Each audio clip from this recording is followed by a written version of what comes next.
Voilà, l'économie en toute simplicité, les échos de l'écho. En direct dans ce studio avec nous, Ndeye Fatou Ndiaye, bonjour. Bonjour Arona, bonjour à tous les auditeurs de Salam Sénégal. Alors Ndeye Fatou, c'est un secret de polichinelle. Chez nous, le loyer coûte excessivement cher. Effectivement Arona, le prix de la location devient de plus en plus cher au Sénégal, notamment ici à Dakar, la capitale sénégalaise, et les raisons sont multiples. Mais la raison la plus évidente est le manque de suivi des décisions prises par les autorités, d'après le président de l'Association des locataires du Sénégal, parce qu'il faut le rappeler Arona, en 2023, une baisse du prix du loyer a été décidée.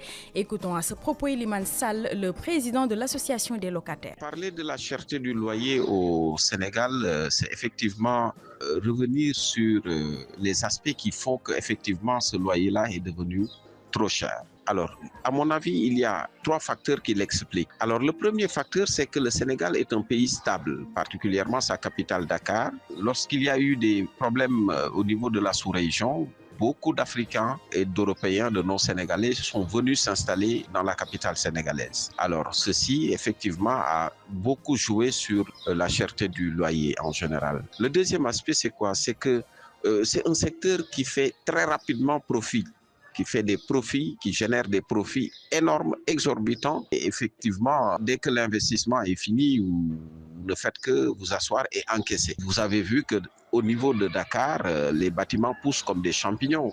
C'est parce que le secteur marche. Le secteur est même investi par énormément d'étrangers qui, aujourd'hui, effectivement, y trouvent leur compte. Et le dernier aspect, c'est quoi? C'est qu'il y a une absence totale du contrôle de l'État dans ce secteur-là. Aujourd'hui, le secteur est tellement déréglementé que l'État n'arrive pas à surveiller de façon rigoureuse dans toute l'étendue du territoire sénégalais ce qu'il y a en termes de location. Qui fait quoi?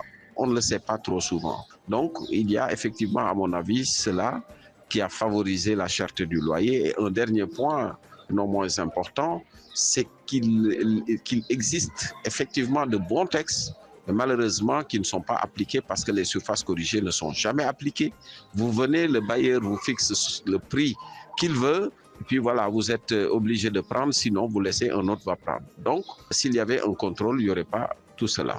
Donc, on laisse le bailleur et le locataire contracter librement. L'État qui devait être un arbitre n'intervient pas trop dans ce mécanisme-là, ce qui fait qu'effectivement, c'est trop cher. Alors, Ndeye Fatou, il faut un diagnostic approfondi pour régler ce problème de la cherté du loyer. Effectivement, une évaluation profonde, c'est ce que préconise d'ailleurs le président de l'Association des locataires. Et mieux, Iliman Sall propose une digitalisation du secteur comme entre autres solutions afin de soulager les locataires. Je vous propose de le réécouter. Nous pensons aussi que dans la résolution des problèmes, il faudra intégrer la digitalisation du secteur qui pourra permettre effectivement d'avoir une base de données fiable de qui est locataire, qui est bailleur, pour pouvoir les identifier et effectivement réguler ce secteur-là une bonne fois pour toutes.